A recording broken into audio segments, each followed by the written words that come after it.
Sipa ka, suntok ka. Suntok ako eh. Sabog yung uso ko nun. So, kasi talaga dumudugo. So, wala. Ano yan? One-time thing? Hindi. May ano din. May mga ilang beses. The Backyard Truths. The Backyard Truths. The Backyard Truths. The Backyard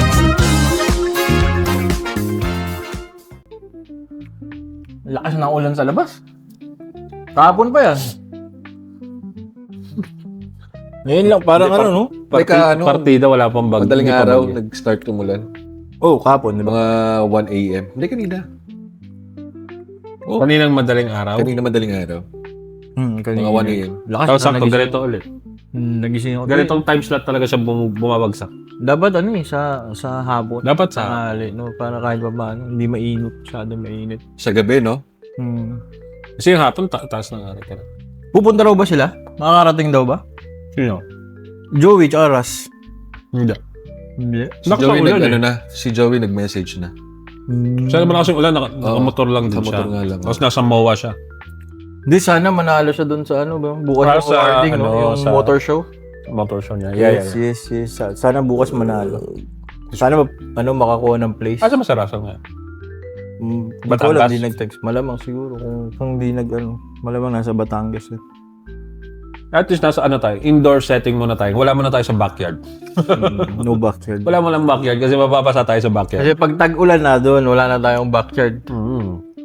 Ano na tayo? Antay Indoor natin, truths. antay natin. Indoor truths. Oo. Indoor truths. Antayin muna natin mawala yung ulan. At least ito mas medyo intimate setting. Intimate setting means ano yan, mas intimate topic. Mga ano dyan, mga bitawan dyan, mas Mas yan, mas kailangan mas makapagdamdamin. mas close to the heart. Medyo controversial ng bahagya para Ano nga pala pare, napanood niyo yung nag-viral na video? yung mag-asawa.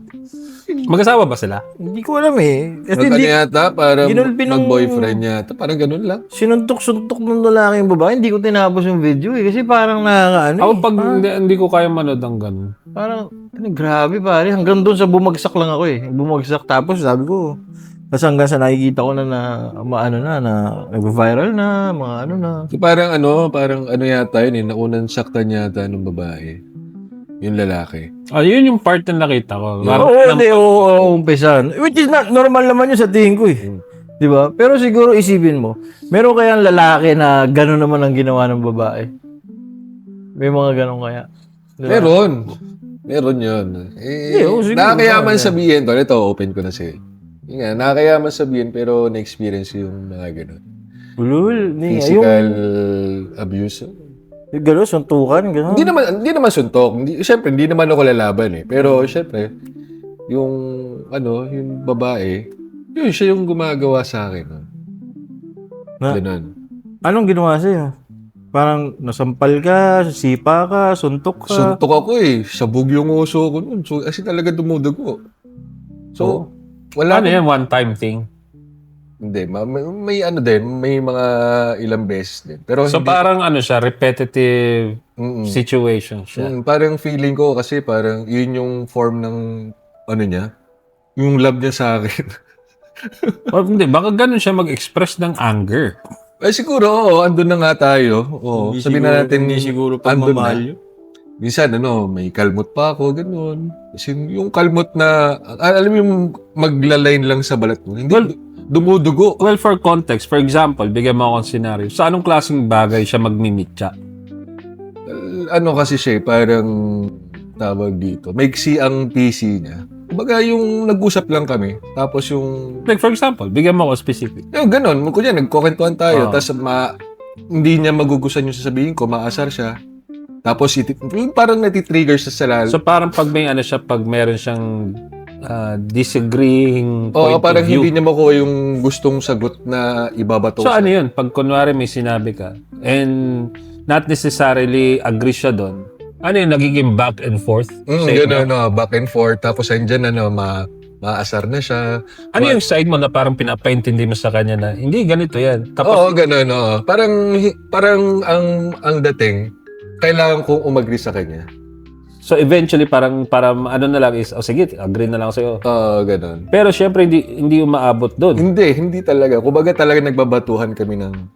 So from verbal argument to emotional stress to physical abuse. Ganun, physical abuse. So, ba't hindi mo naisip na parang kung paulit-ulit naman din na nangyayari, hindi mo lang naisip na, mag-agree na lang ako rito, kaysa naman mag-ano ba kami? Hindi, dumating naman ako sa point na gano'n na ma-agree na lang ako. Kaso minsan, baga yung kahit hindi na tama, yung alam mo yun. Na basta may bigay mo lang sa kanya yung side na gusto niya. First time yan mangyari sa'yo? First time mo ma-experience yan? First time. Anong feeling nun? Parang hindi ka ba... Siyempre, kumbaga yung, alam mo yung pagiging manly mo, kumbaga yung pagiging lalaki mo sa sarili mo, mababa, alam mo yun. Di mo siya kinausap tungkol sa gano'n? Kinausap ko siya. Well, yun nga, kinausap ko naman about doon. Pero wala ganun talaga Like, anong pinag-usapan niyo? Like, paano mo siya nabibring up na, itong ginawa mo sa akin? Gano'n, sabi ko, bigyan mo naman ako ng respeto sa sarili ko na ganito, na ganyan.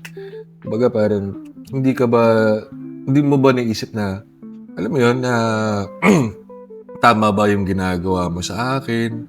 Sa konting hindi lang natin pagkakaintindihan, ganyan na yung gagawin mo. Alam mo yun? Pag nabibring up mo yun, ano reply sa'yo? Wala, normal, syempre, magsusorry, ganyan. Nagsusorry naman. Parang hindi niya pinanindigan. Hindi, you deserve that. Oo, hindi naman. Nagsusorry naman siya. Pero, mga ilang days, weeks, ay andun na naman. Alam mo yun, parang kumbaga parang nasa sarili niya na talaga na manakit. Ganun. So ano yung pag tumatagal, tatanggapin mo na lang yun. Ay, ganito talaga siya, ganon? Ganon umabot yung pananaw mo, umabot siya ng... Pwede mo bang ibulong? Naging ano na lang, naging normal na lang. Para sa GMA7, yung palabas na yun, yung ibulong mo nga dito. Sorry, man. Ibulong mo ako.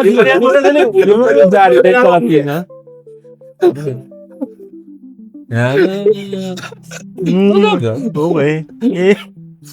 Chika. Charot. Kasi yan, nakakayaman ikwento, pero totoo yun, na-experience ko. Maganda sinabi niya. Bakit nakakahiya yun?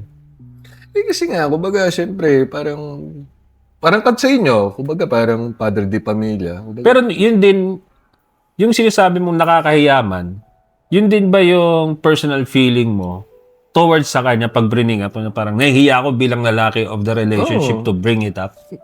hindi, kumbaga, parang ganun, oo. Pero if that is the case, hindi ba parang ikaw na rin ang nagiging sanay kung bakit nauulit ang isang bagay? Kasi parang malamang nakikita niya parang, ay, kaya ko to.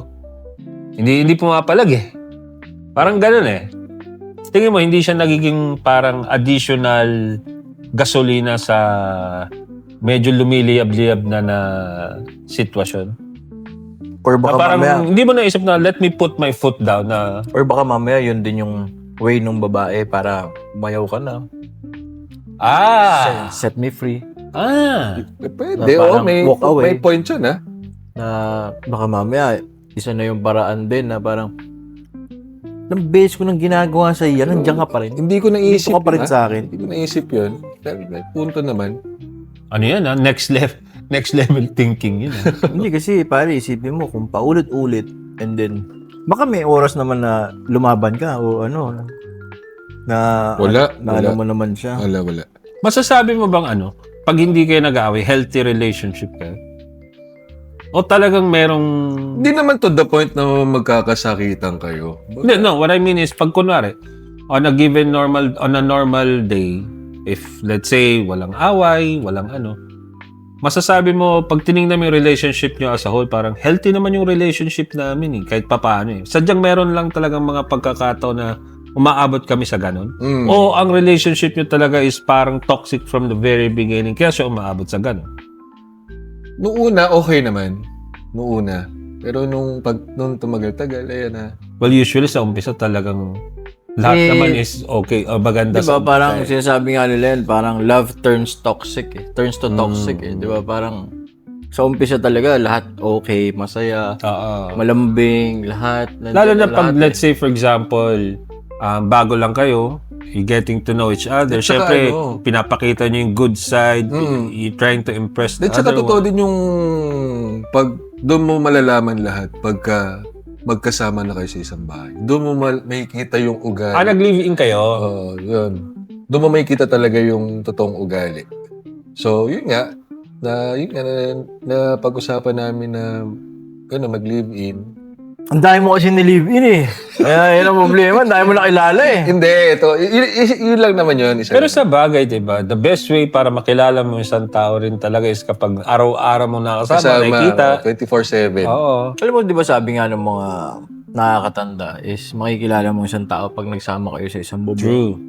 Yun yung Kasi doon mo makikita yung... isa yun sa masasabi kong tama nga po kayo. Mm. Opo, tama po yung sinabi niyo. Totoo yun. Kasi sa loob ng isang bahay na you share together, may kita nyo yung values, yung character, Yes. yung prinsipyo ng isang tao. Kasi bare yun eh. Kayo yun nandun eh. Sacred yung bahay na yun sa inyo.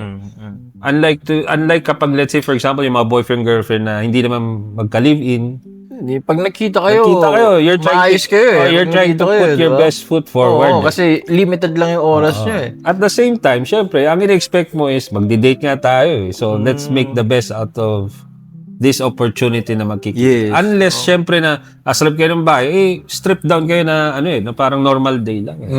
Diba? So, yung mga maliliit na... Sa bahay pa naman, pag magkasama kayo for the first time, may mga bagay kayong hindi nyo naiintindihan na... Tama, totoo yan. Totoo yan. Hindi nyo alam na dapat intindihin nyo pala together as a couple. Eh. Totoo yan. Minsan may mga bagay sa loob ng bahay na may pananaw ka doon, iba yung kanya. Tapos both of you are trying to na parang i-one up yung isa't isa kung sino masusunod. Tapos doon nag-uumpisa yung clash. Kaya nga talaga yung importante dyan, alam mo, yung understanding nyo sa isa't isa. Hindi, kasi dalawa kayo na ibang upbringing eh. So, tas magkasama kayo sa isang bahay, may tendency talaga na magka-clash kayo. Kasi masasabi mo sa bahay namin hindi ganyan, sa bahay nila hindi ganyan.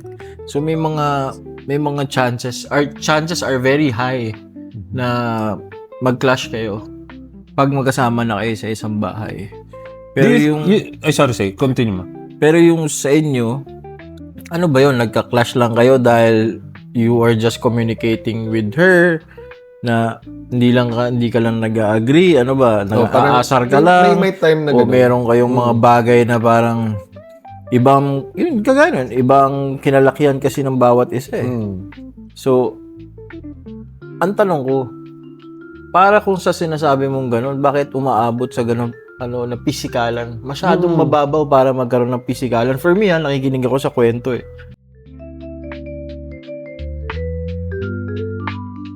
The Backyard Truths. The Backyard Truths. The Backyard